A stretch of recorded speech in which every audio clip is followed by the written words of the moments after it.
नमस्कार, सत श्री अकाल, अस्सलाम वालेकुम, जय जिनेंद्र। स्वागत है इंडिया के number 1 study platform A1 education पर। मैं अक्षण आप सभी का स्वागत करता हूं दोस्तों।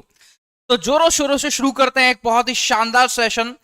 आज हम बात करने वाले हैं कंप्लीट बायोटेक्नोलॉजी के बारे में, और ये कंप्लीट बायोटेक मैं प्रिंसिपल एंड प्रोसेसेस का कंप्लीट आपको एक पूरा का पूरा निचोड़ यहां पर लेने वाला हूं। और जो जो मैं आपको यहां बताने वाला हूं, यकीन मानिएगा उससे एक भी क्वेश्चन आपके एनसीईआरटी से बाहर नहीं आएगा। जो बच्चा नीट एग्जाम की प्रिपरेशन कर रहा है या किसी भी एग्जाम की प्रिपरेशन यहां पर कर रहा है, ये मान के चलो इससे एक भी क्वेश्चन बाहर नहीं आएगा। बायोटेक हम यहां स्टार्ट करते हैं। बिफोर आई स्टार्ट, मैं रिकमेंड करूंगा कि जल्दी से जल्दी एक बार चैनल को शेयर कर दीजिए फटाफट। सारे बच्चे एक बार, सभी बच्चे इसको एक बार प्रॉपर तरीके से शेयर कर देंगे मेरे प्यार बच्चा। जल्दी जल्दी आ जाइए। गुड इवनिंग प्रीति, गुड इवनिंग। बिल्कुल, बहुत बहुत गुड इवनिंग भाई। जो जो बच्चा देख रहा है एक बार के लिए फटाफट आ जाओ यहां पर, फिर शुरुआत करते हैं। देखो, स्टेप बाय स्टेप हम यहां पर शुरुआत करेंगे। उसके बाद ये देखिएगा कि भाई यहां पर जितने भी बच्चे आप यहां पर बात कर रहे हैं, देखो हम 1 बाय 1 यहां पर स्टार्ट करते हैं मेरे प्यार बच्चे। देखो देखो, सबसे पहले मैं बात करूं कि सर बायोटेक्नोलॉजी क्या होता है, तो हम सबसे पहले हम बात करते हैं चैप्टर बायोटेक्नोलॉजी, जिसको हम बोलते हैं चैप्टर किसकी बात कर रहे हैं, प्रिंसिपल एंड प्रोसेसेस की, प्रिंसिपल एंड प्रोसेसेस की बात कर रहे हैं। अब देखो, प्रिंसिपल एंड प्रोसेसेस में सबसे पहले भाई हमको पता है कि पहले इसको समझो कि बायोटेक्नोलॉजी सबसे पहले कार्ल इरेकी ने 1990 में बायोटेक्नोलॉजी जो भी टर्म थी उसको क्या किया था, डिस्क्राइब किया था, डिराइव्ड किया था। तो कार्ल इरेकी ने 1990 में भाई बायोटेक्नोलॉजी टर्म दी थी। अब सबसे पहले हम बात करते हैं कि सर बायोटेक्नोलॉजी टर्म्स होती क्या है। तो भाई सबसे पहले आपको पता होना चाहिए कि सर बायोटेक्नोलॉजी टर्म होती है मेरे प्यारे बच्चे, बायो मतलब होता है, हम यहां पर सभी किसकी बात कर रहे हैं, लिविंग ऑर्गेनिज्म की बात कर रहे हैं। ये लिविंग ऑर्गेनिज्म भाई क्या हो सकता है, भाई एक डॉग हो सकता है, एक हॉर्स हो सकता है, एक मुर्गी भी हो सकती है, एक आप भी हो सकते हो। भाई जितने भी लिविंग ऑर्गेनिज्म है, प्रोटेस्टा, एनिमेलिया, फंजाई, जितने भी लिविंग ऑर्गेनिज्म आपको नजर आते हैं, प्लांट, एनिमल्स, सारे के सारे किस में आ जाएंगे, आपके लिविंग ऑर्गेनिज्म में शामिल किए जाते हैं। बाकी भाई टेक्नोलॉजी का मीनिंग होता है कि भाई यहां पर किसी भी टूल्स एंड टेक्निक्स का यूज करके, टूल्स एंड टेक्निक्स का यूज करके, टेक्नोलॉजी का यूज करके, इसको सही लिख देते हैं, ये देखो, टूल एंड टेक्निक का यूज करके, या मैं बोल दूं मेथड ऑफ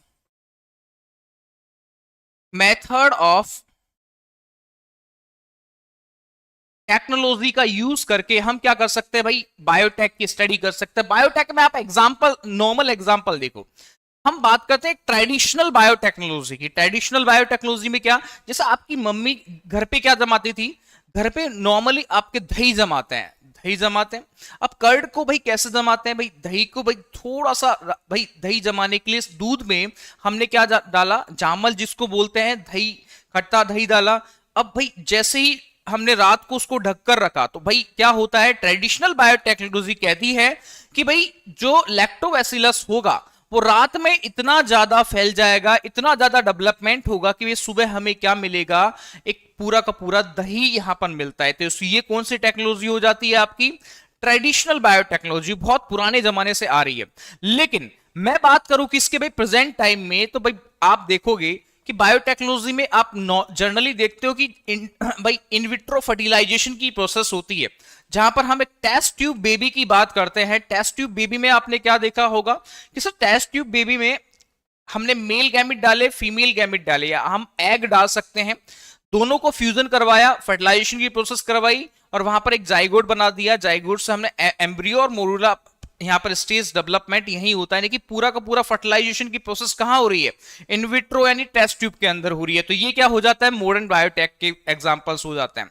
अब बात करते हैं कि सर यहां पर दो साइंटिस्ट आपने देखे होंगे, बायोटेक में दो साइंटिस्ट आपने देखे हैं। उससे पहले मैं आपको थोड़ा सा एलेबरेट कर देता हूं चीजों को। गुड इवनिंग मेरे प्यारे बच्चे। अब देखो ज्यादा से ज्यादा शेयर कर दो इस को, ताकि आपको थोड़ा सा चीजें ज्यादा समझ में आए और भी बच्चे आकर जुड़ पाए। अब देखो मैं यहां पर बात करता हूं कि सबसे पहले फॉर एग्जाम्पल कि भाई आपने क्या किया कि एक कोई भी ह्यूमन है। अब ह्यूमन को आप क्या करोगे, एक इंसुलिन प्रोवाइड करते हो। ह्यूमन को क्या करते हो, एक इंसुलिन प्रोवाइड करोगे। इंसुलिन प्रोवाइड करोगे तो भाई इंसुलिन प्रोवाइड करने के लिए आप इंसुलिन कहां से लेते हो, इंसुलिन कहां से लेते हो मेरे प्यारे बच्चे, insulin extracted from pigs pancreas. कहां से लोगे, पिग पैंक्रियास से लोगे। भाई यहां पर पिग के पैंक्रियास से इंसुलिन को ले लिया। इंसुलिन किसकी फॉर्म में आएगा मेरे प्यारे बच्चे, प्रोटीन की फॉर्म में दिखेगा। किसकी फॉर्म में, प्रोटीन की फॉर्म में। हम इसको कहां डाल सकते हैं, ह्यूमन के अंदर डाल सकते हैं। अब देखो ये प्रोटीन आता है वो किसकी फॉर्म में आएगा, ये आता है फॉरेन पार्टिकल की फॉर्म में आएगा। जैसे ही ह्यूमन के अंदर फॉरेन पार्टिकल आया, हमने डाला, तो हमारे अंदर क्या होता है, इम्यून सिस्टम डेवलप होता है। क्या डेवलप होगा, इम्यून सिस्टम डेवलप होगा। इस इम्यून सिस्टम से क्या होगा मेरे प्यारे बच्चे, एंटीबॉडीज फॉर्मेशन होगा। जैसे ही मैं अगली बार इंसुलिन डालता हूं तो ये एंटीबॉडी क्या करेगी, भाई अब की बार एंटीबॉडी बनी है तो सेम टू सेम एंटीबॉडी बनी रहेगी और इंसुलिन आसानी से डाला जा सकता है। मान के चलो कि वही इंसुलिन इंफेक्टेड हो जाए, वही प्रोटीन इंफेक्टेड हो जाए, तो फिर उस फॉर्म में क्या होगा, उस फॉर्म में आपको देखा जाता है कि भाई जो इंसुलिन इंफेक्टेड इंसुलिन जो प्रोटीन डाला है वो लाइफ टाइम के लिए ह्यूमन सेल्स के अंदर रह जाता है। ये भी याद रखना, लाइफ टाइम के लिए ह्यूमन सेल के अंदर रह जाएगा। इसके बाद ध्यान से देखिएगा, इसके बाद सबसे पहले आपके एनसीईआरटी के इंट्रोडक्टरी पार्ट में दे रखा है, दो साइंटिस्ट के नाम है मेरे प्यारे बच्चे। एक आता है आपका Herbert Boyer,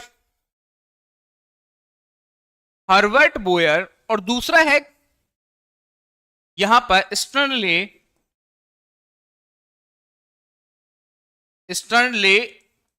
Cohen. Herbert Boyer, स्टर्नले Cohen ने क्या किया था मेरे प्यारे बच्चे, भाई हर्बर्ट बोयर ने क्या किया कि भाई यहां पर इसने स्टडीड ऑन, किस पर स्टडी की, studied on couple of restriction enzyme, couple of restriction enzyme. किस पर स्टडी की, हर्बर्ट बोयर ने रिस्ट्रिक्शन एंजाइम पर स्टडी की। उसके बाद भाई यहां पर जितने भी डीएनए सेगमेंट्स आए, रिस्ट्रिक्शन एंजाइम पर स्टडी की, तो इसने फिर क्या किया, cut the DNA a particular fashion, यानी कि डीएनए को अलग अलग सेगमेंट्स में क्या कर दिया, कट कर दिया। डीएनए को अलग अलग सेगमेंट में कट किया। फिर क्या किया, हमारे पास में डीएनए को काटने के पास क्या आ जाते हैं, स्टिकी एंड यहां पर आ जाते हैं। स्टिकी एंड्स आपके पास में आ जाएंगे। फिर स्टिकी एंड्स को हम क्या कर देंगे, वापस से क्या कर देते हैं, पेस्टिंग कर देते हैं। पेस्टिंग टुगेदर, दोनों स्टैंड को हम क्या कर देंगे, पेस्टिंग करके आपस में कनेक्ट कर देते हैं।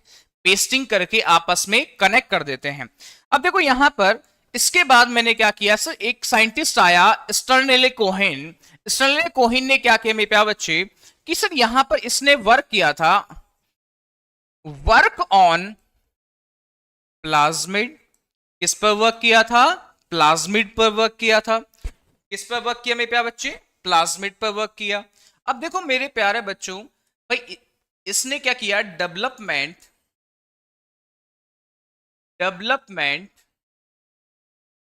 a method and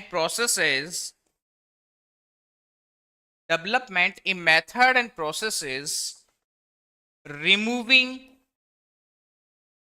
removing and reinserting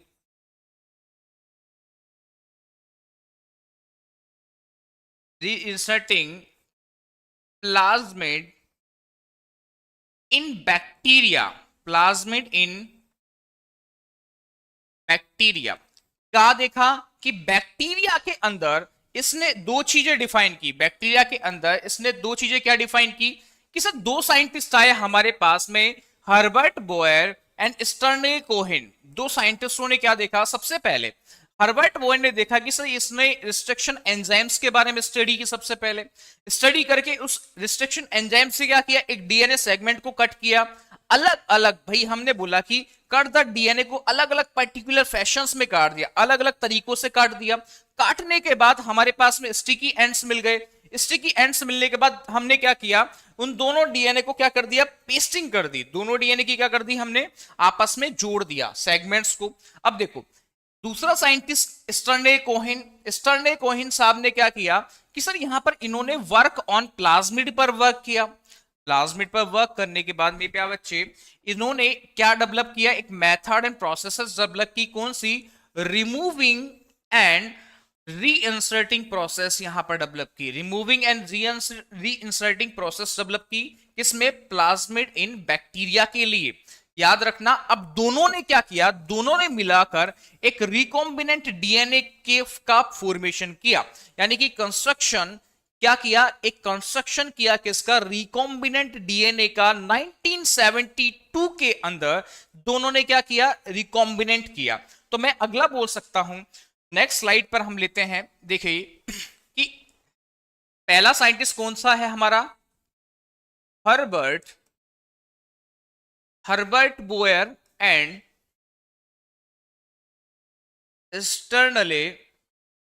स्टर्नले Cohen. दोनों ने क्या किया मेरे प्यारे बच्चे, दोनों ने constitute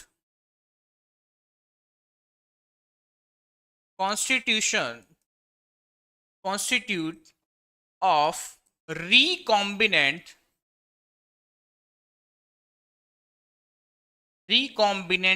DNA, constitute of recombinant DNA in 1972। 1972 में दोनों ने क्या किया भाई, एक रिकॉम्बिनेंट डीएनए का फॉर्मेशन किया।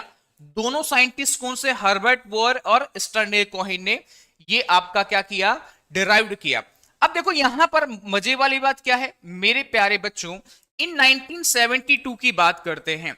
इन 1972 में आपको पता है एक क्या होगा आपका, नेटिव प्लाज्मिड। भाई ये जो नेटिव प्लाज्मिड है वो कहां से लिया जाता है, नेटिव प्लाज्मिड फ्रॉम, कहां से लिया जाएगा, साल्मोनेला टाइफीम्यूरियम। साल्मोनेला टाइफीम्यूरियम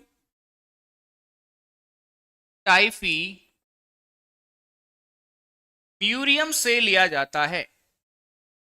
साल्मोनेला टाइफीम्यूरियम से लिया जाएगा। साथ में क्या लिया जाएगा, जो एंटीबायोटिक रेजिस्टेंट जीन होते हैं, क्या होंगे, एंटीबायोटिक रेजिस्टेंट जीन होंगे।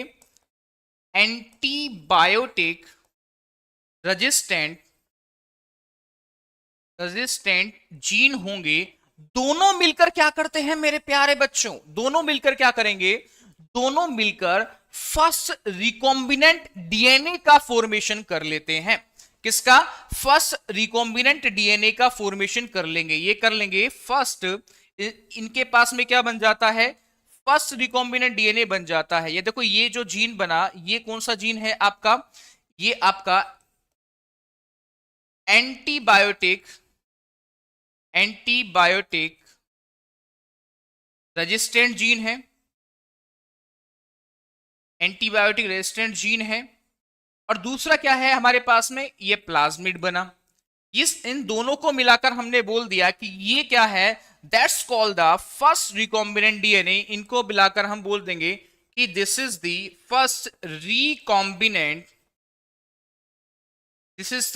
Recombinant DNA. भाई सबसे पहले क्या तैयार कर लिया, फर्स्ट रिकॉम्बिनेंट डीएनए का फॉर्मेशन यहां पर कंप्लीट कर लिया है मेरे प्यारे बच्चे। फर्स्ट रिकॉम्बिनेंट डीएनए का फॉर्मेशन कर लिया। भाई दो साइंटिस्ट आए, हर्बर्ट बॉयर, देखो पहला साइंटिस्ट कौन था, हर्बर्ट बॉयर, दूसरा स्टैनले कोहेन। हर्बर्ट बॉयर ने क्या किया भाई, डीएनए जो डीएनए रिस्ट्रिक्शन एंजाइम है उससे कट किया, स्टिकी एंड्स आए, दोनों को पेस्टिंग कर दी। दूसरा कौन सा, स्टैनले कोहेन, इन्होंने रिमूविंग एंड इंसर्टिंग की प्रोसेस देखी। रिमूविंग एंड इंसर्टिंग करके दोनों ने एक यहां पर थ्योरम लगाया कि भाई दोनों ने क्या बनाया, रिकॉम्बिनेंट डीएनए बनाया। कब बनाया, 1972 के अंदर बनाया था। अब देखो यहां पर क्या किया, एक नेटिव प्लाज्मिड लिया, कहां से, साल्मोनेला टाइपी म्यूरियम से नेटिव प्लाज्मिड लिया, साथ में एंटीबायोटिक रेजिस्टेंट जीन लिया, दोनों से क्या बना दिया, फर्स्ट रिकॉम्बिनेंट डीएनए यहां पर तैयार कर लिया। क्या, फर्स्ट रिकॉम्बिनेंट डीएनए यहां पर तैयार कर लिया है मेरे प्यारे बच्चे। स्क्रीनशॉट आप ले सकते हो आराम से। देखो फर्स्ट रिकॉम्बिनेंट डीएनए का फॉर्मेशन यहां पर कंप्लीट तरीके से कर लिया है। भाई याद रखना है, नेटिव प्लाज्मिड को कहां से आइसोलेट किया है, isolate from salmonella typhimurium. Next slide आ जाती है। नेक्स्ट स्लाइड पे हम बात करते हैं कि सर यहां पर हर्बर्ट बॉयर ने क्या किया था इन 1963, इन 1963 की बात करते हैं।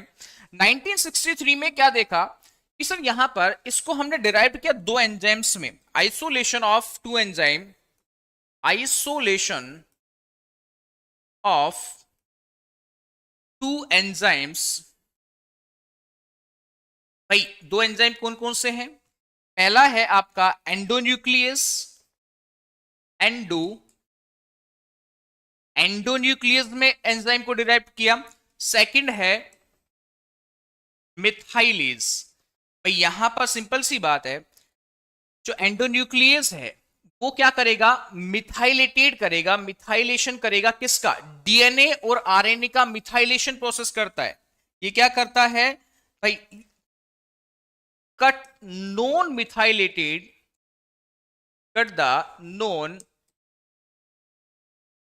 Methylated DNA and RNA sequence, दोनों को यहां पर क्या करेगा, कट करेगा। जबकि ये क्या करता है आपका मिथाइलेज, मिथाइलेशन करता है किसका, methylation of, methylation of DNA and RNA. तो यहां पर दोनों क्या करेंगे, मिथाइलेशन का प्रोसेस यहां करते हैं मेरे प्यारे बच्चे। अब देखो मैंने क्या किया, इन 1963 में दोनों ने मिथाइलेशन किया। मिथाइलेशन करने के बाद हम बोल सकते हैं रिस्ट्रिक्शन ग्रोथ ऑफ बैक्टीरियोफेज, यहां पर रिस्ट्रिक्ट हो जाती है, रिस्ट्रिक्शन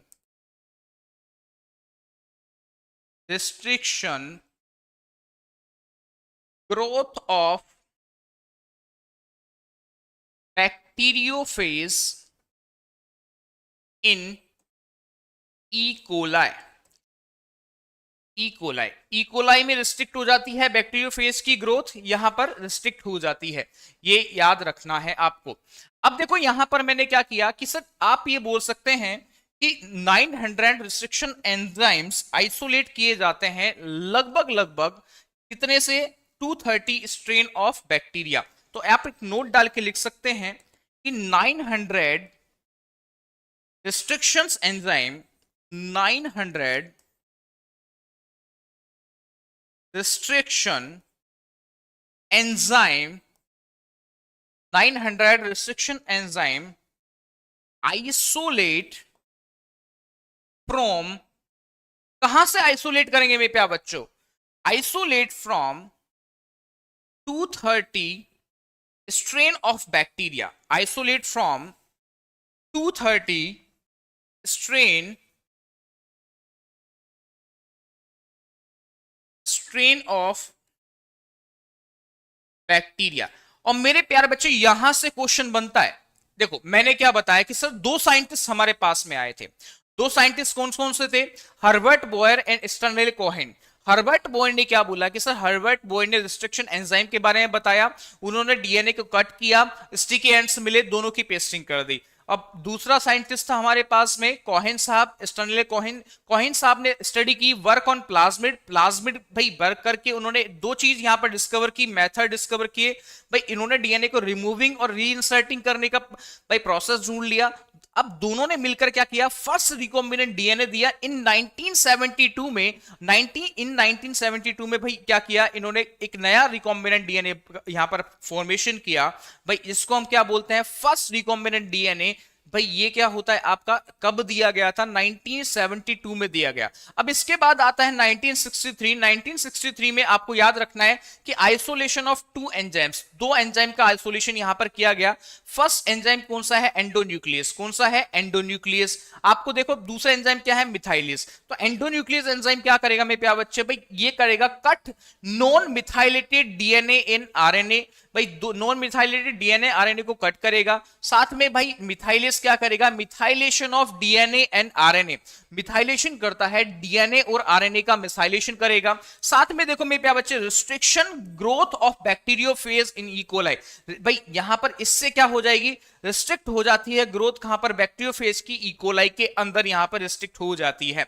अब देखो यहां पर एक नोट है जो कि एनसीईआरटी से है, एनसीईआरटी का स्टेटमेंट है जो कि आपकी नीट एग्जाम में मैक्सिमम तरीके से पूछा जाता है। क्या है आपका, 900 restriction enzyme isolate from 230 strain of bacteria. लगभग 230 ये स्ट्रेन से यहां पर क्या लिया जाता, 230 strain of bacteria, 230 strain of bacteria. ये स्टेटमेंट आपको दिमाग में रखना है मेरे प्यारे बच्चे, बिल्कुल। Good evening, good evening, good evening Swati.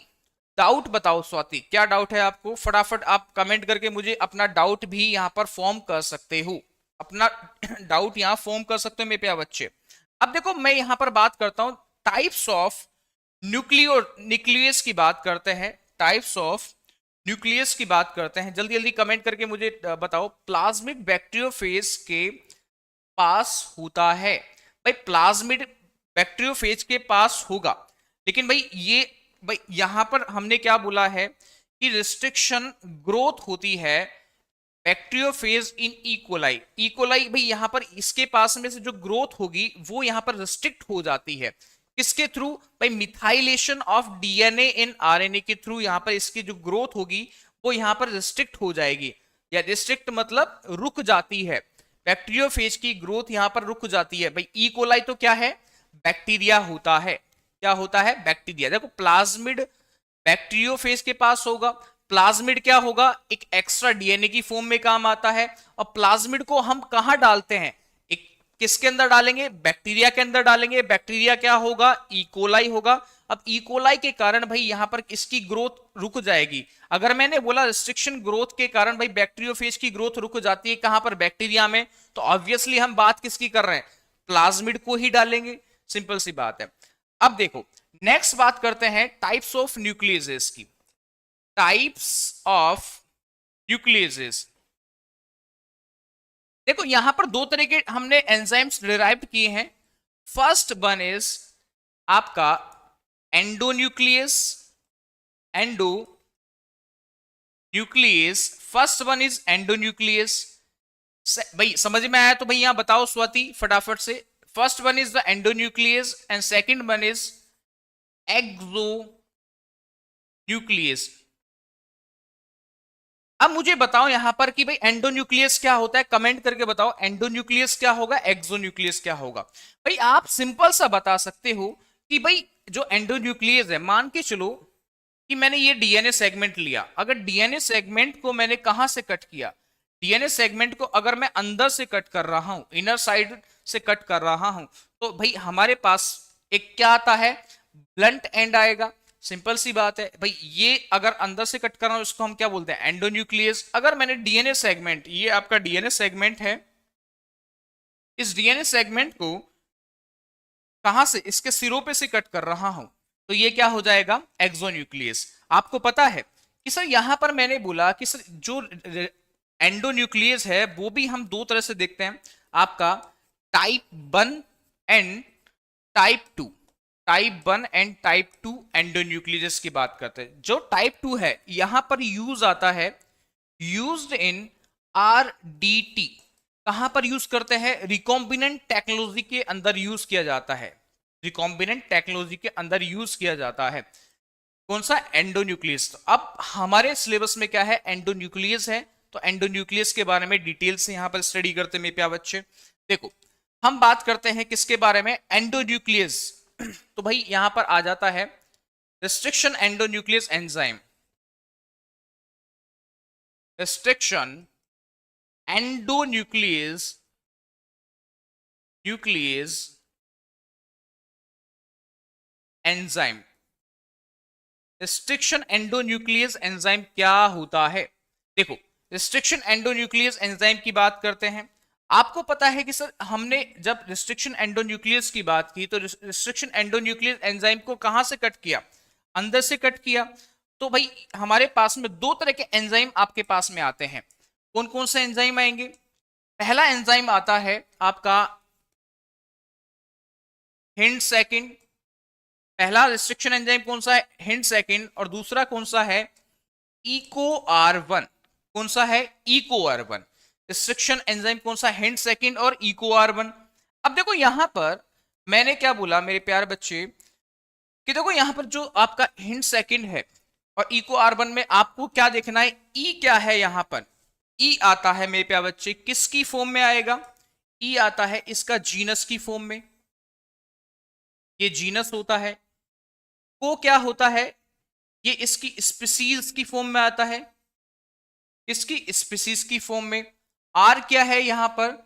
Are होता है स्ट्रेन की फॉर्म में। और फर्स्ट यहां क्या होगा? Order of replication. ये क्या है? Order of replication. Order of replication किसकी फॉर्म में आएगा? ऑर्डर ऑफ रेप्लिकेशन की फॉर्म में आता है। साल्मोनेला टाइफी का क्या यूज किया? भाई साल्मोनेला टाइफी से हमने क्या लिया था? प्लाज्मिड। भाई एक नेटिव प्लाज्मिड होगा, वहां से हमने भाई नेटिव प्लाज्मिड कहां से आता है, कहां से आइसोलेट किया था? भाई क्या नाम है स्वाति, साल्मोनेला टाइफी से हमने लिया था एक प्लाज्मिड को अलग किया था। मैंने आपको एक स्लाइड में बताया था अभी कि एक नेटिव प्लाज्मिड हमने आइसोलेट किया, आइसोलेट फ्रॉम साल्मोनेला टाइफी के से यहां पर क्या किया? आइसोलेट किया था। मींस क्या मिला हमें? प्लाज्मिड मिला। जब साल्मोनेला टाइफी से हमको को आइसोलेट करते हैं तो क्या मिलता है? एक नेटिव प्लाज्मिड मिलता है। मैं बता देता हूं स्लाइड को वापस से। देखो ये हमने आपकी स्लाइड बताई थी, लास्ट स्लाइड कौन सी थी हमारे पास में? ये रही। जब साल्मोनेला टाइफी से मैंने क्या किया? साल्मोनेला टाइफी से मैंने क्या किया कि भाई आपका सबसे पहले एक नेटिव प्लाज्मिड को आइसोलेट किया। तो आइसोलेट करने पर हमारे पास में भाई क्या आया? प्लाज्मिड आया। प्लाज्मिड के साथ में हमने एक रेजिस्टेंट जीन लिया, दोनों को मिलाकर हमको क्या मिला? फर्स्ट रिकॉम्बिनेंट डीएनए मिला। आपसे पूछा जाएगा क्वेश्चन, आपसे क्वेश्चन पूछा जाएगा कि फर्स्ट रिकॉम्बिनेंट डीएनए कौन सा होगा? तो आप बता सकते हो कि सर कब दिया गया था? First recombinant DNA hind second होगा, जो भाई यहां पर कब दिया गया था? 1972 के अंदर दिया गया था। कब दिया गया था? 1972 के अंदर दिया गया था, याद रखो। अब आ जाते हैं अगला। अब देखो फर्स्ट रिस्ट्रिक्शन भाई एंडोन्यूक्लियस एंजाइम कौन सा है? फर्स्ट रिस्ट्रिक्शन आप लिख सकते हो, फर्स्ट रिस्ट्रिक्शन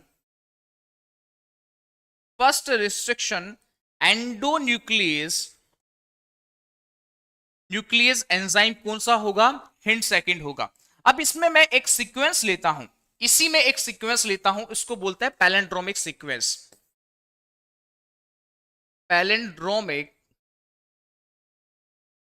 पैलेंड्रोमिक सीक्वेंस लेते हैं, पैलेंड्रोमिक सीक्वेंस ले लेते हैं। देखो यहां पर मैंने लिया GAATTC। देखो वापस से मैंने क्या किया? CTTAAG।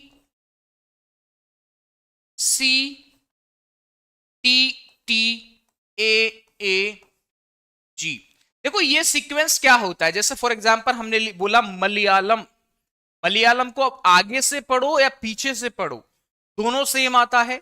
वैसे नमन को आगे से पढ़ो पीछे से पढ़ो, दोनों सेम आता है। वैसे ही हमने बोला पैलेंड्रोमिक में कि भाई GAATTC दोनों सेम हो गए। अब भाई यहां पर अगर मैंने यहां पर भी एक सीक्वेंस ले लिया हमने, पैलिंड्रोमिक सीक्वेंस GAATTC। यहां पर भी एक सीक्वेंस लिया हमने CTTAAG। अब देखो ये दोनों क्या है, पैलिंड्रोमिक सीक्वेंस हैं। दोनों पैलिंड्रोमिक सीक्वेंस को अगर मैंने इसको यहां से बीच में से कट किया, अगर मैं बीच में से कट करूंगा तो क्या हो जाएगा, इसको बोलते हैं स्टिकी एंड्स। हमारे पास में क्या आएगा, स्टिकी एंड्स। क्या आएगा, स्टिकी एंड्स यहां पर आते मेरे प्यारे बच्चे, क्या आएगा, स्टिकी एंड्स आएंगे। अगर भाई सॉरी, अगर बीच में से कट करते हैं तो मैं यहां लिख देता हूं, सेंटर में से कट करेंगे तो क्या आएगा, ब्लंट एंड आएगा। जबकि अगर मैंने यहां इधर से सिरे पे से कट किया इसको तो हमारे पास में क्या आएगा, स्टिकी एंड्स आ जाते हैं। अगर मैंने इसको सेंटर में से कट किया तो हमारे पास में क्या आएगा, ब्लंट एंड आएगा। अगर मैंने इसको साइड में से कट किया तो हमारे पास में क्या आएगा, स्टिकी एंड। देखो स्टिकी एंड आएगा तो कैसा दिखेगा, ये कुछ इस तरह से नजर आता है आपको, GAATTC। ये सीक्वेंस हो गया। दूसरा सीक्वेंस क्या होगा, देखो यहां पर कुछ इस तरह का सीक्वेंस है। दूसरा होगा CTTAAG।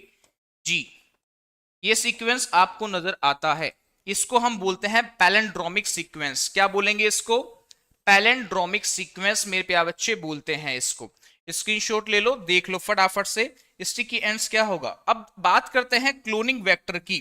भाई अब बात करेंगे क्लोनिंग वेक्टर क्या होगा। देखो मैं पूरा बायोटेक आज कंप्लीट कराने वाला हूं, कंप्लीट बायोटेक्नोलॉजी आज यहां हो जाएगा मेरे प्यारे बच्चे। नेक्स्ट यहां पर देखते हैं आपका क्लोनिंग वेक्टर के लिए। भाई यहां पर क्लोनिंग वेक्टर क्या होगा, क्लोनिंग भाई क्या होती है क्लोनिंग वेक्टर। तो क्लोनिंग वेक्टर की बात करते हैं। सबसे पहले मैं इसकी प्रॉपर्टीज के बारे में बात करता हूं, क्लोनिंग वेक्टर की प्रॉपर्टीज के बारे में बात करते हैं। सर क्लोनिंग वेक्टर के पास में क्या मिलता है, सर क्लोनिंग वेक्टर के पास में मिलेगा हमको ओरिजिन ऑफ रेप्लिकेशन, जिसे हम क्या बोलते हैं, origin of replication. Origin of replication यहां पर नजर आता है मेरे प्यारे बच्चे। क्या नजर आएगा, ओरिजिन ऑफ रेप्लिकेशन नजर आएगा। साथ में क्या आएगा कि सर यहां पर क्लोनिंग साइट नजर आती है। नंबर दूसरा हमारे पास में क्या नजर आएगा, इसकी क्लोनिंग साइट यहां पर नजर आएगी, या क्लोनिंग प्रॉपर्टीज भी यहां पर नजर आती है हमको। क्लोनिंग साइट, क्लोनिंग प्रॉपर्टीज भी नजर आती है। मैं बोल सकता हूं कि सर यहां पर और क्या नजर आएगा, सर यहां पर नजर आते हैं सेलेक्टिबल मार्कर्स नजर आते हैं, यानी कि यहां एलिमिनेशन होता है, नॉन ट्रांसफॉर्मेंट इनसर्मेशन इनएक्टिवेशन दिखेगा। कैसे दिखेगा, देखो यहां पर इसको समझते हैं। ये एक प्लाज्मिड है, क्या है, एक प्लाज्मिड। ये मैंने क्या बोला, एक प्लाज्मिड है। अब इस प्लाज्मिड पर क्या मिलेगा, हमें सिलेक्टिबल मार्कर्स मिलते हैं। देखो ये यहां से लेकर यहां तक मैंने क्या बोला, ये क्या है, सिलेक्टिबल मार्कर्स हैं। यहां से लेकर इसको मैंने पूरा का पूरा क्या बोल दिया, सिलेक्टिबल मार्कर्स हैं ये। इन सिलेक्टिबल मार्कर्स में आपको क्या आइडेंटिफाई करना है, ये क्या है, सिलेक्टिबल मार्कर्स हैं। देखो यहां पर मैंने बोला मेरे प्यारे बच्चे, ये क्या है आपका, सिलेक्टिबल मार्कर्स। इन सिलेक्टिबल मार्कर्स को हम लिख लेते हैं, ये क्या है आपका, सिलेक्टिबल मार्कर्स। ये है सिलेक्टिबल मार्कर्स। अब सिलेक्टिबल मार्कर्स के अंदर क्या नजर आ रहा है मेरे प्यारे बच्चे, सिलेक्टिबल मार्कर्स के अंदर हमें नजर आता है कि सर यहां पर इसके मिड वाले पोर्शन पर, इसके मिड वाले पोर्शन पर क्या मिलते हैं हमें, क्लोनिंग साइट। क्या मिलेगी, क्लोनिंग साइट यहां नजर आती है। क्या नजर आती है, क्लोनिंग साइट। कि क्लोनिंग साइट पे कैसे हो सकता है, GAATTC ऐसी यहां पर साइट नजर आ सकती है आपको। मान के चलो कि सर यहां पर कोई भी जीन डिफेक्टेड जीन आता है तो हम क्या करेंगे, इस साइट पे से भाई कोई भी जीन को निकाल कर रिमूव कर देंगे। अगर मैं यहां पर फॉरेन जीन लगाता हूं तो उस जीन को हम बोलते हैं रिकॉम्बिनेंट, यहां पर डीएनए प्रिपरेशन हो जाती है। उस जीन में क्या होता है, रिकॉम्बिनेंट डीएनए प्रिपरेशन हो जाती है, ये मान के चलो। अभी जैसे मान के चलो हमने बोला कि सर ये क्या होता है, सिलेक्टिबल मार्कर्स होंगे। सिलेक्टिबल मार्कर्स के अंदर ये वाला जितनी भी साइट हमको नजर आ रही है, ये वाली साइट जितनी भी हमको नजर आ रही है, ये पूरी की पूरी साइट कौन सी है? इस पूरी पूरी साइट को हमने बोला है, इस साइट को हम बोलते हैं क्लोनिंग साइट। कौन सी साइट है ये? Cloning site. ये कंप्लीट साइट को हमने बोला है कि सर ये कौन सी साइट होती है? आपकी क्लोनिंग साइट होती है, याद रखना। अब देखो सिलेक्टिबल मार्कर्स क्या होते हैं, देखिएगा। सिलेक्टिबल मार्कर, सिलेक्टिबल मार्कर्स हमने दो तरह से देखे हैं कि सर सिलेक्टिबल मार्कर्स को हमने डिफाइन किया कि सर एक होता है antibiotic resistant, antibiotic resistance gene, antibiotic resistant gene, antibiotic resistant gene. साथ में लैक ऑपरेंड में हमने देखा होगा lac Z gene, lac Z gene. भाई इसमें क्या होगा, ध्यान से देखो, एंटीबायोटिक रेजिस्टेंट जीन में हमने यहां पर बारीक में देखना, देखो यहां पर अगर मान के चलो इसकी ग्रोथ की बात करें, भाई आपको पता है कि सिलेक्टिबल मार्कर कौन कौन से होते हैं? सर सिलेक्टिबल मार्कर्स होते हैं हमारे पास में एम्फिसिलीन, एम्फिसिलीन एंड टेट्रासाइक्लिन, एम्फिसिलीन एंड टेट्रासाइक्लिन। भाई हम इसकी क्या बात करते हैं? ग्रोथ की बात करते हैं। एम्फिसिलीन टेट्रासाइक्लिन की ग्रोथ की बात करूं तो अगर मान के चलो एम्फिसिलीन और टेट्रासाइक्लिन की ग्रोथ अगर नहीं होती है, अगर दोनों की ग्रोथ नहीं होगी, तो भाई इसको हम क्या बोलेंगे? देखो सिलेक्टिबल मार्कर्स का मतलब होता है ट्रांसफॉर्मेंट्स, या भाई अगर यहां पर क्या होता है, ट्रांसफॉर्मेशन होता है जीन का। अगर जीन यहां ट्रांसफॉर्मेंट हो रहे हैं तो भाई इसको हम क्या बोलेंगे? ट्रांसफॉर्मेंट। भाई सिलेक्टिबल मार्कर का मतलब होता है ट्रांसफॉर्मेंट। अगर जीन का ट्रांसफॉर्मेंट हो रहा है, ट्रांसफॉर्मेशन होता है तो ट्रांसफॉर्मेंट बोलेंगे, अगर ट्रांसफॉर्मेशन नहीं होता है तो नॉन ट्रांसफॉर्मेंट बोलते हैं। तो भाई यहां पर हमने क्या बोला कि ग्रोथ हो रही है, तो एम्फिसिलीन और टेट्रासाइक्लिन अगर यहां पर ग्रोथ नहीं होती है तो इसको हम क्या बोलेंगे? नॉन ट्रांसफॉर्मेंट बोल देंगे, नॉन ट्रांसफॉर्मेंट बोलेंगे, नॉन ट्रांसफॉर्मेंट। अगर मान के चलो कि भाई एम्फिसिलीन में दोनों की ग्रोथ हो रही है तो भाई यहां पर हम इसको क्या बोलेंगे? दोनों की ग्रोथ होती है तो रिकॉम्बिनेंट, भाई दोनों की ग्रोथ तो रिकॉम्बिनेंट। ट्रांसफॉर्मेंट बोलेंगे, भाई रिकॉम्बिनेंट बोलेंगे। भाई यहां पर दोनों की ग्रोथ होती है तो भाई यहां पर इसको बोलते हैं non recombinant, non recombinant transformant, transformant, non recombinant transformant हम इसको यहां पर बोलते हैं। अगर मान के चलो कि भाई एम्फिसिलीन की ग्रोथ नहीं होती है लेकिन टेट्रासाइक्लिन की ग्रोथ होती है, मैंने बोला एम्फिसिलीन की ग्रोथ नहीं होती है, टेट्रासाइक्लिन की ग्रोथ होती है, तो ये क्या बन जाता है? Recombinant transformant. क्या बन जाता है? Recombinant, recombinant transformant, recombinant transformant. भाई यहां से क्वेश्चन आपके पूछा जा सकता है। आ जाओ नेक्स्ट स्लाइड पर। अगर मैं बात करूं किसके लिए, हम बात करते हैं किसके लिए? लैक जेड जीन के लिए। लैक जेड जीन के लिए मैं बात करता हूं तो लैक जेड जीन में आपको क्या नजर आएगा मेरे प्यारे बच्चे? लैक जेड जीन में आपको नजर आता है कि सर यहां पर अगर इसके पास में इसकी ग्रोथ की बात करते हैं, ग्रोथ अगर यहां पर नहीं होती है, अगर इसकी ग्रोथ की बात करूं, इसकी अगर ग्रोथ नहीं होती है तो इसको हम बोलते हैं नॉन ट्रांसफॉर्मेंट। इसको हम क्या बोलेंगे? Non transformant. साथ में अगर मान लो इसकी व्हाइट कॉलोनीज आ जाती है, व्हाइट कॉलोनी आ जाती है, इसकी व्हाइट कॉलोनी आ गई तो भाई ये क्या हो जाएगा? ये हो जाता है रिकॉम्बिनेंट ट्रांसफॉर्मेंट हो जाता है, रिकॉम्बिनेंट ट्रांसफॉर्मेंट हो जाता है, रिकॉम्बिनेंट ट्रांसफॉर्मेंट हो जाएगा। अगर मान लो कि यहां पर किस क्या आ जाती है? इसकी ब्लू कॉलोनी आ जाती है। समझना चीजों को, आपको अभी मैं वापस से समझा दूंगा कि भाई यहां पर मैं क्या कर रहा हूं। अगर इसकी ब्लू कॉलोनी आ जाती है तो इसको क्या बोलते हैं, ध्यान से देखते चलो। नॉन रिकॉम्बिनेंट ट्रांसफॉर्मेंट बोलेंगे इसको। क्या बोलेंगे? Non recombinant, non recombinant transformant, non recombinant transformant हम इसको बोलते हैं। देखो ट्रांसफॉर्मेंट क्या होता है, चीजों को समझो। मैंने क्या बोला कि एक सिलेक्टिबल मार्कर्स है, सुनना मेरी बात ध्यान से। सिलेक्टिबल मार्कर्स देखो सिलेक्टिबल मार्कर्स क्या होते हैं, एम्फिसिलीन और टेट्रासाइक्लिन। अब देखो यहां पर भाई हमने देखा कि सिलेक्टिबल मार्कर्स का मीनिंग क्या होगा। सिलेक्टिबल मार्कर्स का मीनिंग होता है ट्रांसफॉर्मेशन, जीन का ट्रांसफॉर्मेशन करना। ट्रांसफॉर्मेशन को हम ट्रांसफॉर्मेट बोल सकते हैं। अगर देखो यहां पर हमने एक डायग्राम बनाया था कि भाई सर यहां पर पूरे प्लाज्मिड के अंदर ये वाली जो स्लाइड है, ये वाली जो साइट है, ये वाली साइट है, इस वाली साइट को हमने बोल दिया कि सर ये क्या है, सिलेक्टिबल मार्कर्स होते हैं। इस साइट के अंदर भाई ये जो रेड वाली साइट दिख रही है आपको, इसको हमने बोल दिया सर ये क्लोनिंग साइट होती है, राइट। इस क्लोनिंग साइट पे बोल दिया GATTC, ये यहां पर क्लोनिंग आपके कोड मिल सकते हैं।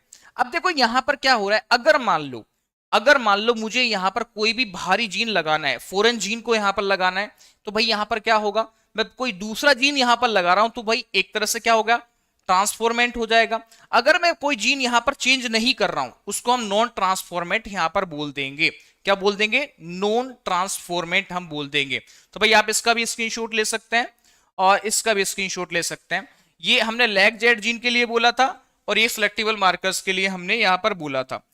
अब आता है आपका सबसे इंपॉर्टेंट, जो यहां पर सबसे इंपॉर्टेंट माना जाता है, जिसको PVR32। भाई यहां पर हम बात करेंगे किसके लिए, आपका एक वेक्टर आएगा। वेक्टर की बात करें तो भाई वेक्टर की बात करते हैं सबसे पहले, फिर यहां पर आपका स्टेप बाय स्टेप बात करेंगे। भाई वेक्टर कौन सा हम यूज करते हैं, कमेंट करके बताओ फटाफट से, वेक्टर हम कौन सा यूज करते हैं। आपको पता है कि मैक्सिमम वेक्टर हम कौन सा यूज करते हैं, प्लाज्मिड की फॉर्म में यहां पर यूज करेंगे। वेक्टर किसकी फॉर्म में यूज करते हैं, प्लाज्मिड की फॉर्म में यहां पर वेक्टर यूज करते हैं। अब आपको पता है कि भाई प्लांट में, अगर मैं प्लांट की बात करूं, प्लांट में कौन सा वेक्टर यूज आता है, एग्रोबैक्टीरियम ट्यूमीफेशियंस से टीआई प्लाज्मिड यूज किया जाता है। एग्रोबैक्टीरियम ट्यूमीफेशियंस से एग्रोबैक्टीरियम ट्यूमीफेशियंस,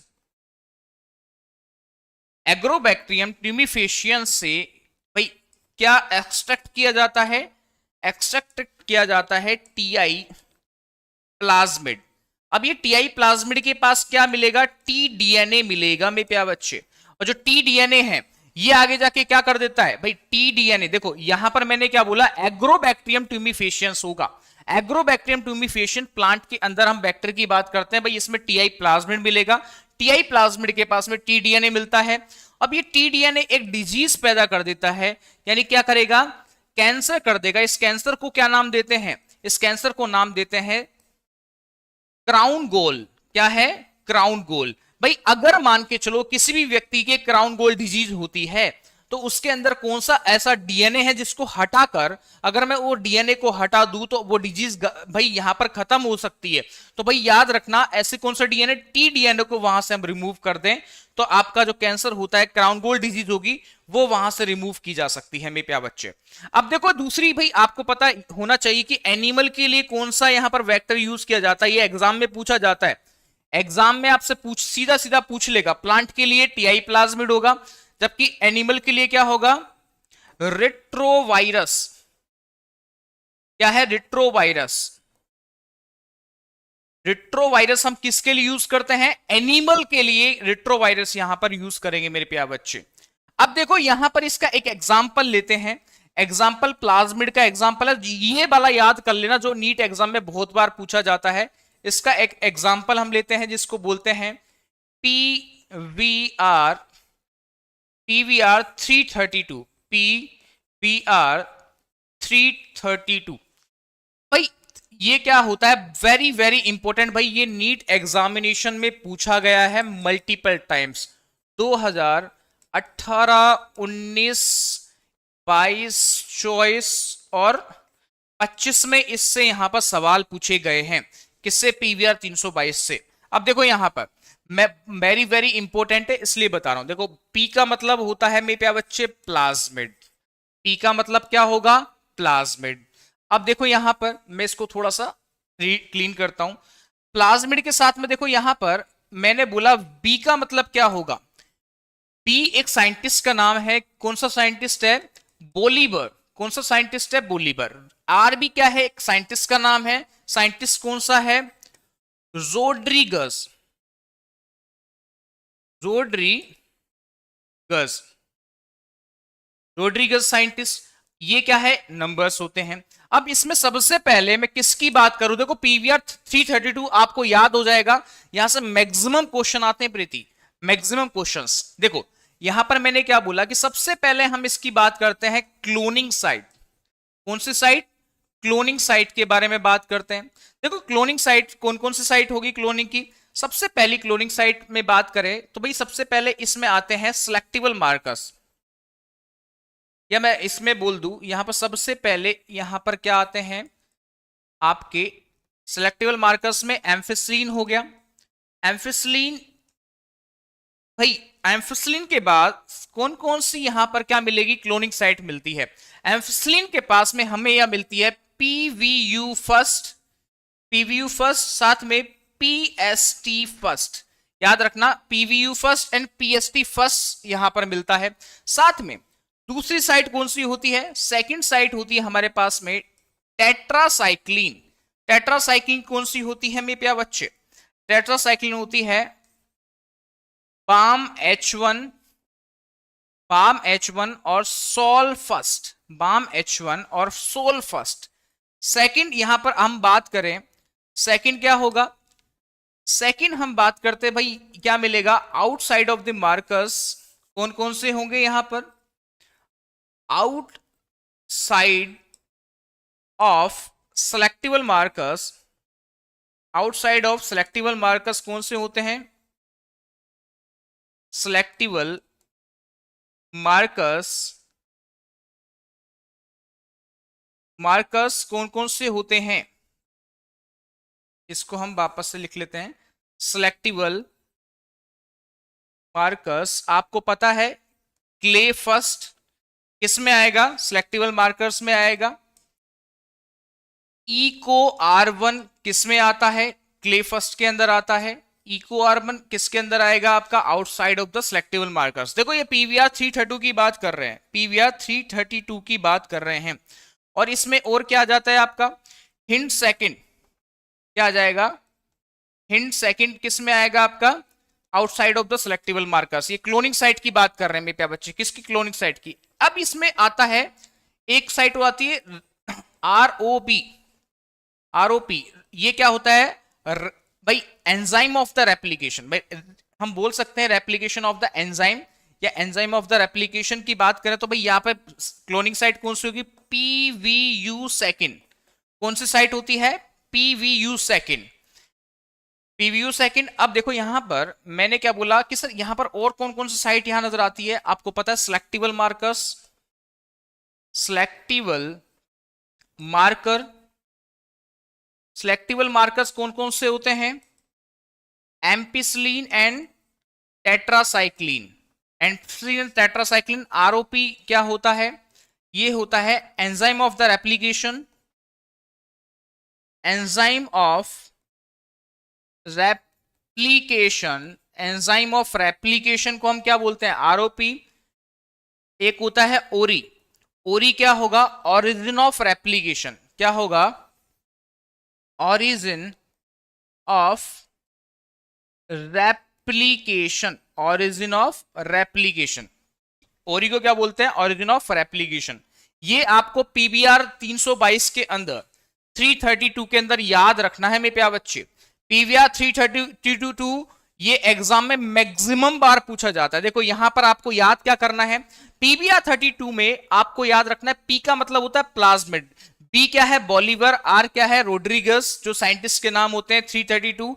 इसमें पहली क्लोनिंग साइट की बात कर रहे हैं। देखो क्लोनिंग साइट में आप याद कर सकते हो सर क्लोनिंग साइट कौन कौन सी होती है। क्लोनिंग साइट होती है सर एम्फिसिलिन, एम्फिसिलिन के पास में कौन सी पीवीयू फर्स्ट, पीएसटी फर्स्ट मिलेगा। टेट्रासाइक्लिन में बाम H1 सॉल फर्स्ट मिलेगा हमें। साथ में इसमें outside of the selectable markers होते हैं Cla first, Eco R one, Hind second यहां मिलेगा। साथ में रोप कौन सा होगा पीबीयू सेकंड यहां पर आपको नजर आता है, पीबीयू सेकंड यहां आपको नजर आता है। साथ में देखो सिलेक्टेबल मार्कर कौन कौन सा एम्फिसिलिन और टेट्रासाइक्लिन। रॉप कौन सा मिलेगा एंजाइम ऑफ रेप्लिकेशन, और ये कौन सी मिलेगी ओरिजिन ऑफ रेप्लिकेशन यहां पर नजर आता है, ओरिजिन ऑफ रेप्लिकेशन यहां पर नजर आएगा मेरे प्यारे बच्चे। अब देखो यहां पर आगे बात करते हैं पीवीआर के बाद यहां पर कंपोनेंट ऑफ द होस्ट की बात करेंगे। कंपोनेंट ऑफ होस्ट की बात करते हैं। कौन कौन से होस्ट यहां दिखते हैं, कौन कौन सी टेक्निक यहां नजर आती है। पहली टेक्निक नजर आएगी heat shock. Heat shock method होता है जो कि भाई यहां पर हम क्या बात करेंगे कैल्शियम प्लस डीएनए के ऊपर कौन सा चार्ज होगा नेगेटिव चार्ज होता है। साथ में यहां पर 42 डिग्री सेल्सियस पर हम क्या करेंगे आइस, कभी इसको ठंडा करेंगे कभी इसको गर्म करेंगे, कभी ठंडा करेंगे कभी गर्म करेंगे। और एक वक्त ऐसा आएगा जब यहां पर कैल्शियम के साथ में डीएनए को कहां एंटर करा दिया जाता है हीट शॉक मूवमेंट में, सेल के अंदर एंटर करा दिया जाता है। अगर मैं बात करूं कि सर यहां पर मैंने बोला कि प्लांट सेल की बात करते हैं। प्लांट सेल में अगर मैंने अंदर एंटर कराया तो भाई किसके थ्रू कराएंगे बायोलिस्टिक, बायोलिस्टिक या इसको हम क्या बोलेंगे जीन गन के थ्रू, बायोलिस्टिक या जीन गन के थ्रू यहां पर इसको एंटर करा देते हैं। अब देखो यहां पर भाई आपको पता है भाई इसके पास में टंगस्टन या गोल्ड के क्या होते हैं मोलिक्यूल पार्टिकल्स पाए जाते हैं जिनके पास में क्या मिलेंगे पॉजिटिव चार्ज मिलते हैं, जिनके पास में ऑलवेज क्या मिलेगा हमें पॉजिटिव चार्ज यहां पर मिलेगा।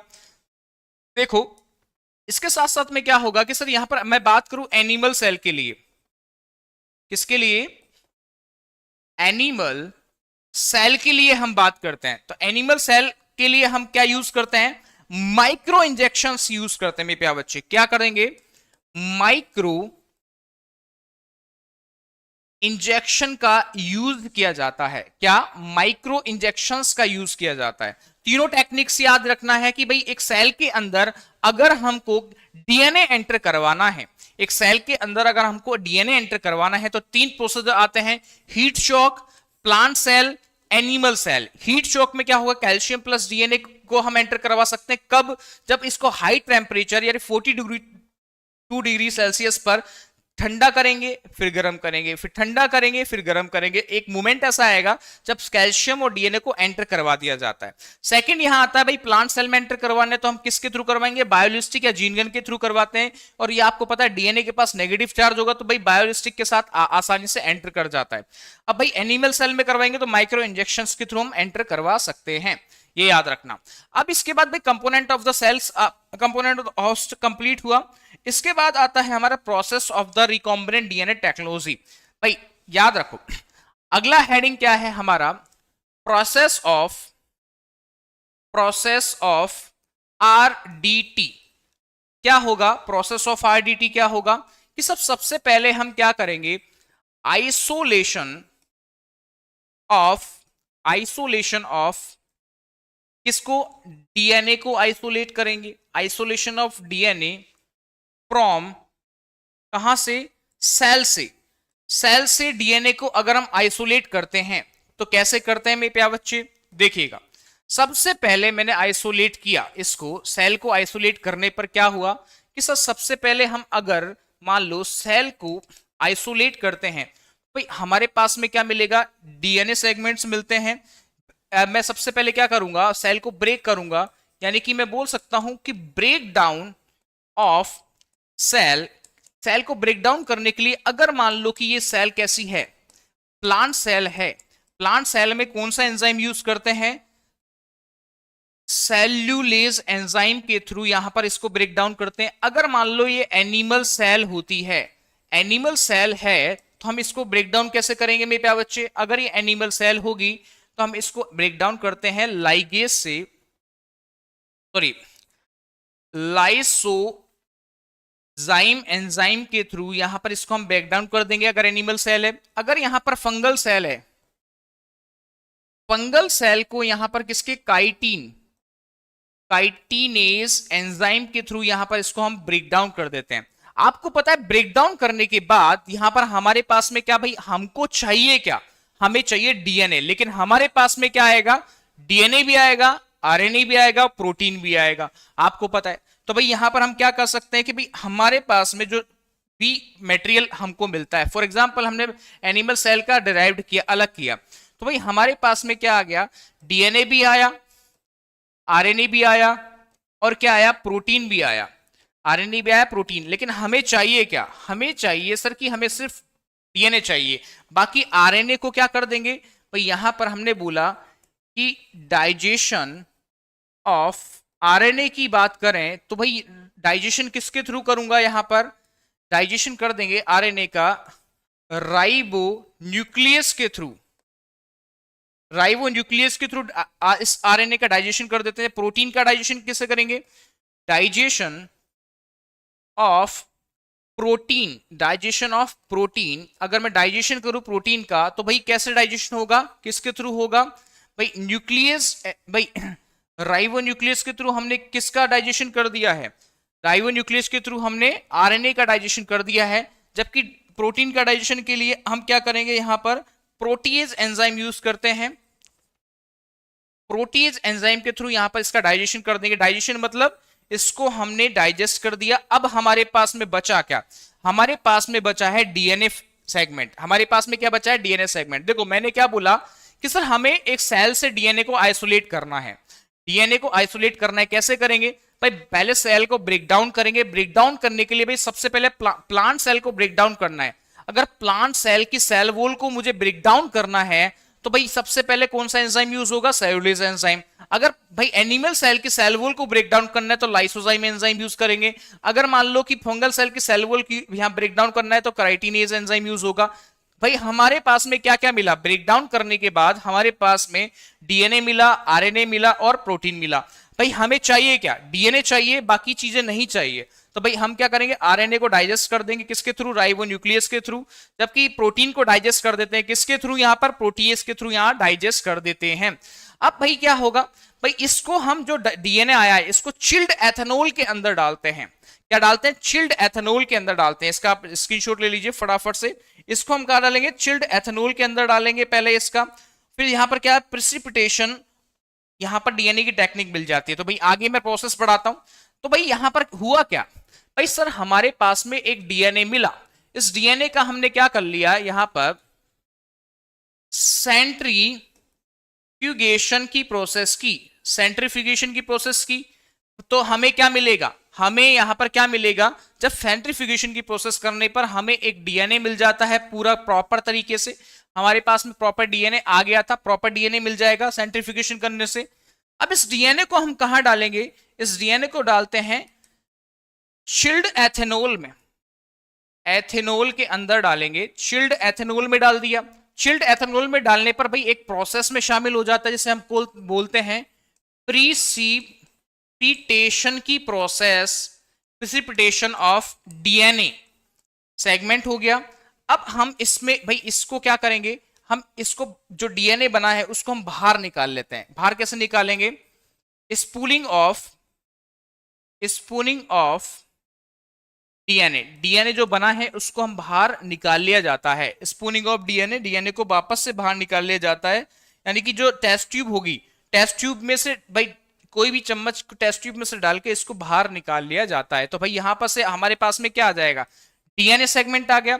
अब यहां पर नेक्स्ट यहां पर हम बात करते हैं, डीएनए सेगमेंट आने के बाद मेरे प्यारे बच्चे हम इसको कहां डालते हैं, जेल इलेक्ट्रोफोरेसिस में, जेल इलेक्ट्रोफोरेसिस के अंदर डालेंगे। जेल इलेक्ट्रोफोरेसिस में क्या हो रहा है, ध्यान से देखो, जेल इलेक्ट्रोफोरेसिस में हमने एक इलेक्ट्रिक जोन यहां बनाया।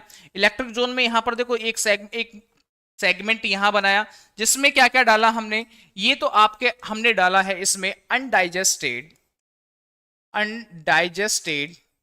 डीएनए डाला है, और बाकी दो में क्या डाला है, सैंपल डाला है। बाकी दो में हमने सैंपल डाला है। अब देखो क्या हो रहा है कि सर यहां पर इसको हम कनेक्ट कर देंगे इलेक्ट्रिकल जोन से, ये आपका है पॉजिटिव, जिसको हम बोलते हैं कैथोड। एक इलेक्ट्रिकल जोन है जिसको हम क्या बोलते हैं, नेगेटिव, ये है एनोड। क्या है, एनोड। अब भाई यहां पर जो डीएनए सेगमेंट है, देखो डीएनए सेगमेंट कैसा, लार्ज है, लार्ज है, लार्ज है भाई, लार्ज से कैसा जाएगा, एकदम स्मॉल सेगमेंट की तरफ जाएगा। तो भाई हम बोल सकते हैं कि ये कहां से कहां जाता है, लार्ज से कहां की ओर जाता है, स्मॉल सेगमेंट की ओर मूव करता है। लार्ज से कहां करेगा, स्मॉल सेगमेंट की ओर मूव करता है। जेल इलेक्ट्रोफोरेसिस में जब यहां पर डीएनए हमको मिल जाएगा, तो भाई डीएनए आपस में प्लेट मिलने के बाद हमारे पास में क्या मिलेगा भाई, हम इसमें क्या डालते हैं, हम इसमें डालते हैं ethidium, ethidium bromide, ethidium bromide यहां पर डालेंगे। इथिडियम ब्रोमाइड डालने के बाद यहां पर भाई क्या डालेंगे, यूवी रेज। यूवी रेज डालने के बाद हमारे पास में क्या मिलेगा मेरे प्यारे बच्चे, यूवी रेज डालने के बाद हमारे पास में ऑरेंज कलर का क्या मिलेगा, ऑरेंज कलर का, ऑरेंज कलर का क्या मिलता है, डीएनए की क्या मिलेगी, ब्लेड हमारे पास मिलती है। ऑरेंज कलर की डीएनए की ब्लेड्स यहां मिलती है। जब ये ऑरेंज कलर की डीएनए की ब्लेड्स मिल जाती तो आगे जाके हम इसकी क्या करेंगे, क्लोनिंग करवाते हैं। किसके थ्रू, हम थ्रू करवाते हैं पीसीआर के थ्रू। किसके थ्रू, पीसीआर के थ्रू। पीसीआर को हम क्या बोलते हैं, थर्मोसाइक्लर। पीसीआर को हम क्या बोलेंगे, थर्मोसाइक्लर। नेक्स्ट प्रोसेस हम देखते हैं पीसीआर। बहुत मैं आपको बहुत शॉर्ट फॉर्म में पूरा चैप्टर करवा रहा हूं, कंप्लीट चैप्टर करना है। देखो पीसीआर को बोलते हैं polymerase chain reaction, polymerase chain reaction, polymerase chain reaction, या मैं इसको बोल सकता हूं दैट्स कॉल्ड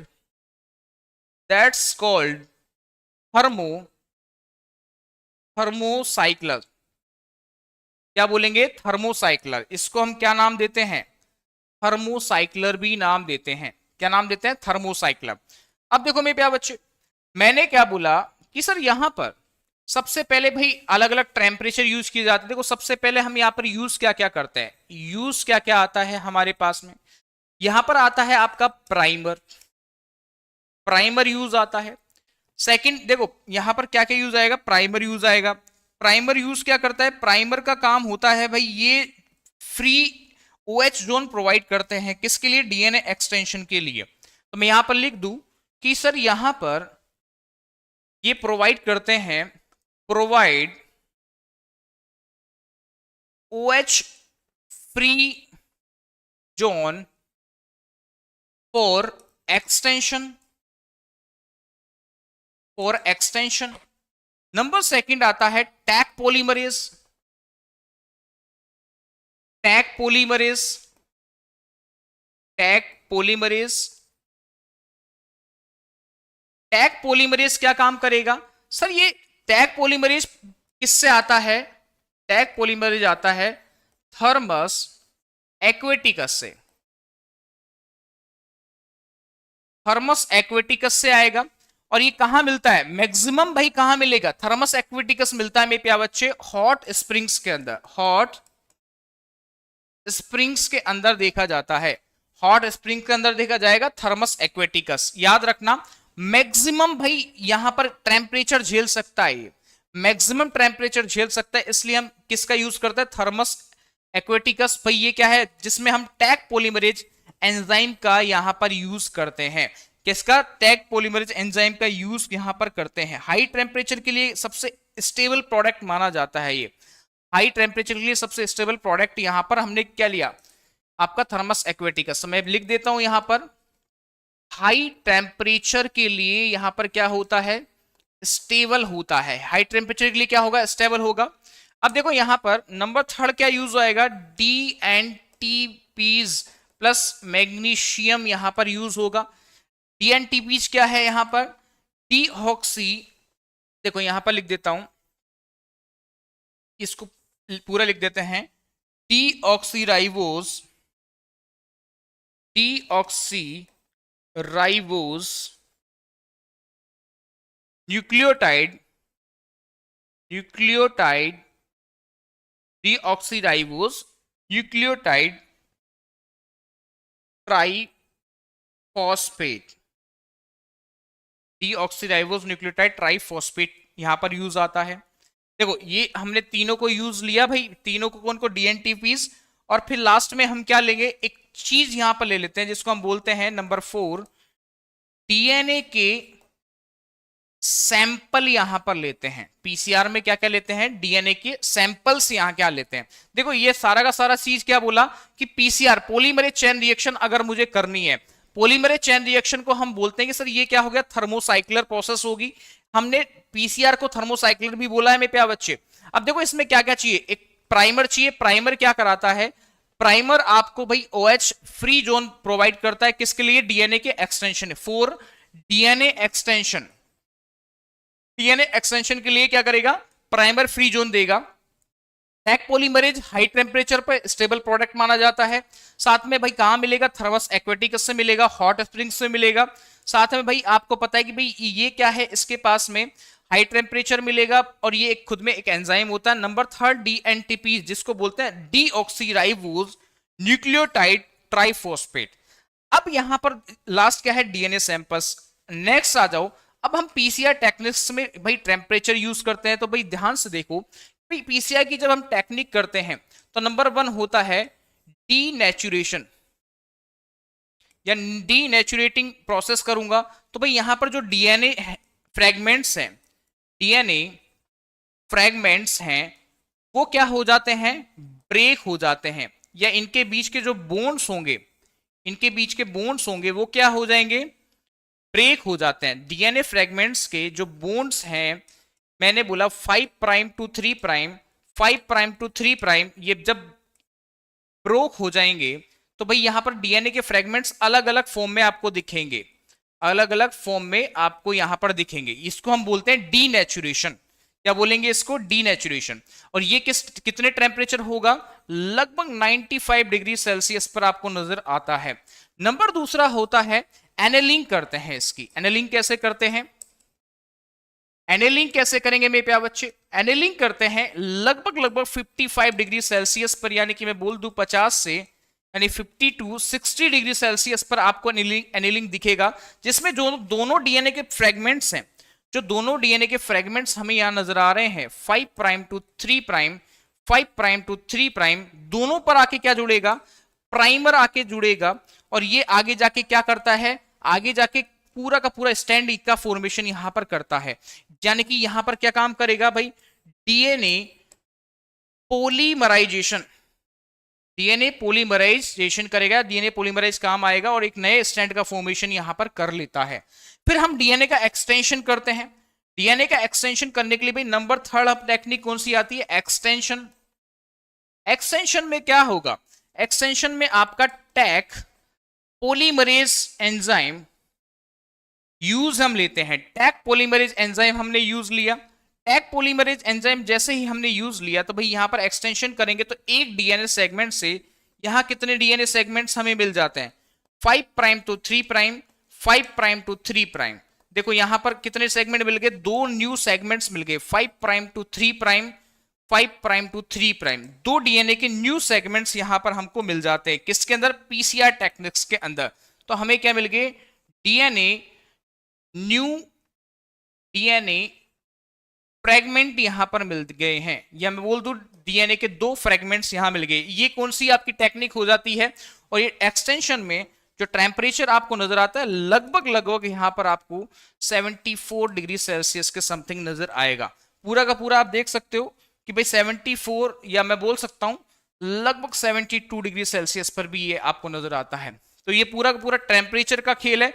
हाई टेम्परेचर पे हम क्या करते हैं पीसीआर में, सर यहां पर मल्टीपल क्या कॉपीज बनाते हैं, या मैं बता दूं मल्टीपल क्लोन्स का फॉर्मेशन करते हैं, मल्टीपल क्लोन्स का। अगर मान लो एक क्वेश्चन आपसे पूछ लेता है मेन एग्जाम में, मैक्सिमम एग्जाम में, कि सर मान लो कि मैंने बोला कि एक यहां पर, या मैं बोल दूं नोट डाल के आप लिख सकते हैं कि लगभग 30 साइकिल अगर यहां पर चलती है, किसकी, पीसीआर की, तो भाई कितने डीएनए का फॉर्मेशन होता है। तो आप लिख सकते हो डायरेक्ट की भाई, डायरेक्ट लिख सकते हो 1 बिलियन कॉपीज यहां पर तैयार होती है। कितनी कॉपीज यहां पर तैयार होगी? 1 बिलियन डीएनए की क्या बनेगी?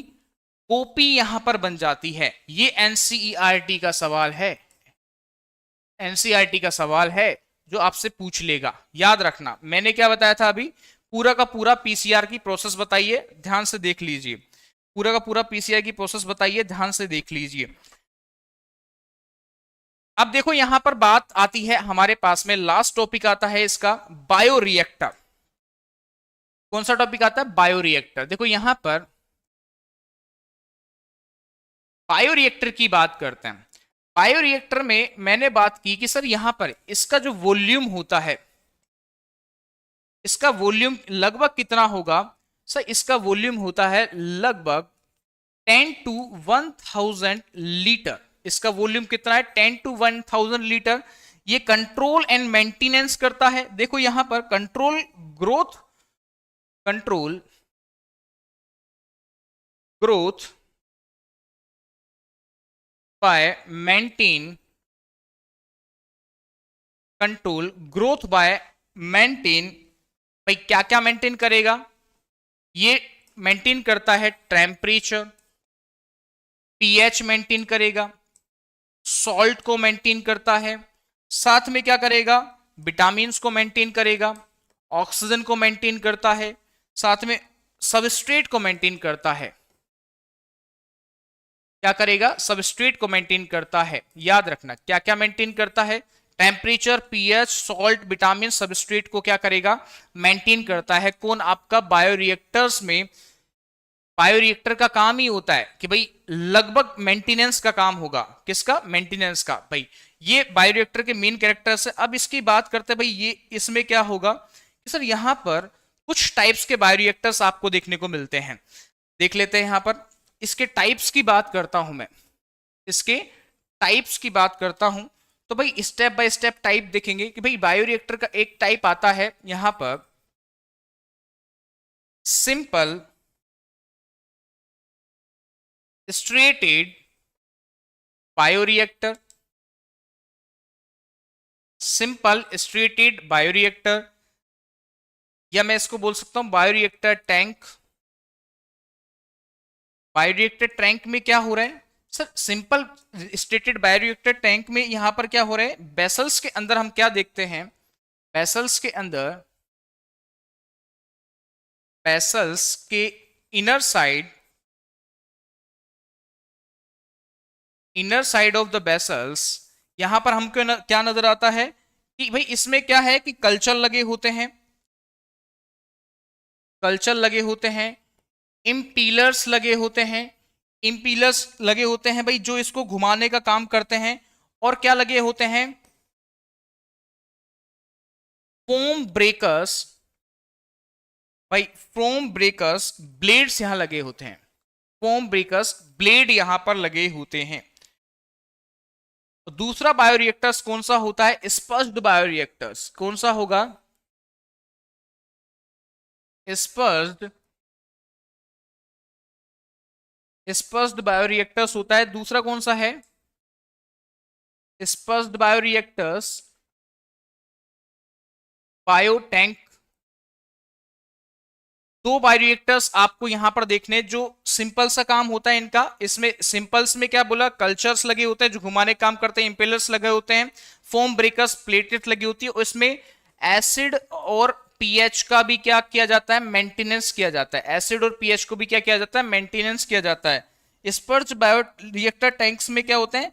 बबल्स का फॉर्मेशन होता है। किसका फॉर्मेशन होगा यहां पर? यहां पर फॉर्मेशन होता है, अगर इसमें झाग बनेंगे तो क्या बने? बबल्स का फॉर्मेशन यहां पर हम करते हैं। और साथ में लास्ट में आता है आपका डाउन स्ट्रीम्स, जिसमें प्यूरिफिकेशन होता है और सिंप्लीफिकेशन होता है। तो ये आपका कंप्लीट मैंने क्या बता दिया है आपको? बायोरिएक्टर्स के बारे में आपको डिटेल में बताया है कि बायोरिएक्टर्स का मेन मेंटेनेंस क्या करता है? Temperature, pH, salt, vitamin and substrate. तो भाई ये हमारा कंप्लीट हुआ बायोटेक्नोलॉजी का चैप्टर। यहां पर वन शॉट में मैं बहुत शॉर्ट में लेके आ गया हूं, और ये यकीन मानिएगा कि जो मैंने चैप्टर आपको बताया है, अगर आपने ये चैप्टर एक बार देखा फिर एनसीईआरटी को देखा तो एक भी एनसीईआरटी का question I am damn sure यहां पर गलत नहीं होगा मेरे प्यारे बच्चे, कंफर्म गलत नहीं होने वाला। एक बार एक एक स्टेप को आप समझ लो, अच्छे से कर लो और इसको शेयर कर दो ताकि ज्यादा से ज्यादा बच्चे इस चीज को देखें और कम टाइम में इसको आप ज्यादा से ज्यादा चैप्टर को अच्छे से समझ सकते हैं, क्वेश्चन को कर सकते हैं। तो कल मैं लेकर आ रहा हूं बहुत शानदार क्वेश्चंस बायोटेक के लिए या कुछ नेक्स्ट टॉपिक के लिए, तो देखते रहिए A1 चैनल्स और भाई सब्सक्राइब एंड शेयर करना ना भूले। बोलते हैं ना कि भाई जिंदगी में कुछ भी हो जाए आपको थोड़ा सा पेशेंस रखना बहुत जरूरी होता है, तभी तो बोलते हैं कि हौसले के तरकश में कोशिश का वो तीर जिंदा रख, आर जा चाहे जिंदगी में सब कुछ लेकिन जीतने की उम्मीद जिंदा रख। तभी तो बोलते हैं ना कि बच्चा थोड़ा सा पेशेंस, और थोड़ा सा पेशेंस आपकी जिंदगी में आपका रास्ता और रुख बदल सकता है। तो मिलते हैं अगले सेशन में वही जोश और वही एनर्जी के साथ। धन्यवाद, थैंक यू सो मच, धन्यवाद।